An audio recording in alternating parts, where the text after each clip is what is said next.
So, I was just taking a shower and let's think about normal things. Such as how you can, say the most deviant sentence or acts known to man and then just say, in Minecraft, it's totally fine. Anyways, today we're going to talk about another menace to the Monster Hunter world. Last time we talked about valstrax, but today we talk about a monster that literally radiates with black Air Force energy. My boy literally destroys ecosystems passively like it's his goddamn job. Allow me to explain. Now before all that, you're probably wondering, Spartan, how is this monster the most dangerous monster in the Monster Hunter verse opposed to maybe just the Black Dragons? It doesn't really count because this one's had the power to bathe the world in flames. For me, to explain this, we have to go to Gore Magala's most powerful trait. He is literally blind. No, seriously, he cannot see. He couldn't see 3 inches in front of him if he wanted to. But he makes up with it for having that virus, that frenzy virus. So, in reality, Gore Magala in itself is not really that guy. He's undoubtedly pretty strong as a monster, but where he really shines is his virus. Once a monster is infected, they go insane, like literally insane. They will fight without a care for life. They will punch you and just like break their arm, or like charge into you and just break every bone in their body until they die. But I should add that this is not always the case. Sometimes the monster's sheer willpower overpowers the virus, and they embrace the Black Air Force energy and become what's called an apex monster. Far faster, stronger, even smarter, and of course with the whole dying thing. Same with hunters. Hunters can also embrace the virus and not become a deranged animal. However, if the virus spread is successful, Gore Magala will then feed in peace and absorb all the energy it needs in the most laziest, but quite honestly efficient way I've ever seen. You see, he literally infects one and then watches the greatest battle royale known to man. What a strategy. So once again, you're like, Spartan, why does he need all this energy? Because this is not Gore Magala's final form. You see, once this virus takes out his 1000 op, he unlocks his golden skin and embraces the full power of the virus and becomes Shaguru Magala.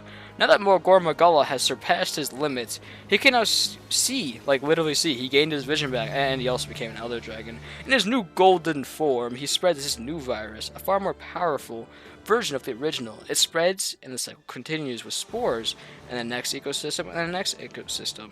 This is why I say that Gore Magala, or I should say Shaguru Magala, is the most dangerous monster, because the more this is left unchecked, the longer it will continue to spread until it threatens all of life as we know it. However, this is not the only form that Gore Magala can take. You see, once in a blue moon, when a Shaguru Magala is born, they will flex their golden skin so hard that it will stunt the growth of every Gore Magala in the area. You see, they will be eternally part Shaguru and part Gore, eternally confused, eternally annoyed, and eternally angered.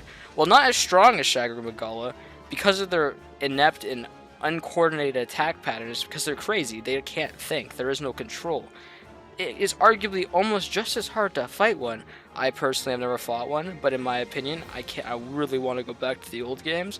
But apparently it was a good fight. Almost as strong, I should say, because of course full control and the whole thing is important. But because of the full sporacity, that's probably a word, I don't know, of the fight, Gore Magala, chaotic Gore Magala, still takes a place as something that's pretty goddamn strong. And if not harder, in some people's opinion. Now for his gameplay. Unfortunately for me, I play on PlayStation, meaning that I am currently in the eternal state of suffering that is waiting for Sunbreak. So I have not been able to fight him in his new state of power, which is honestly sad. I don't even know when Sunbreak's dropping, but I am running out of things to do in Rise, so I have resorted to making these videos, which is perfectly fine. I absolutely love it. I love lore videos. So I guess we'll have an update to this video when we play Sunbreak. Hahaha, plug, you know. And if you have enjoyed this video, subscribe and go take out the actual Rise playthrough with the boys. Anyways, I'm pretty sure next time we finna dive into the Black Dragons, of course. That means we start with a one renowned as a god. But yeah, once again, if you have enjoyed this, subscribe, and I'll see you in the next one.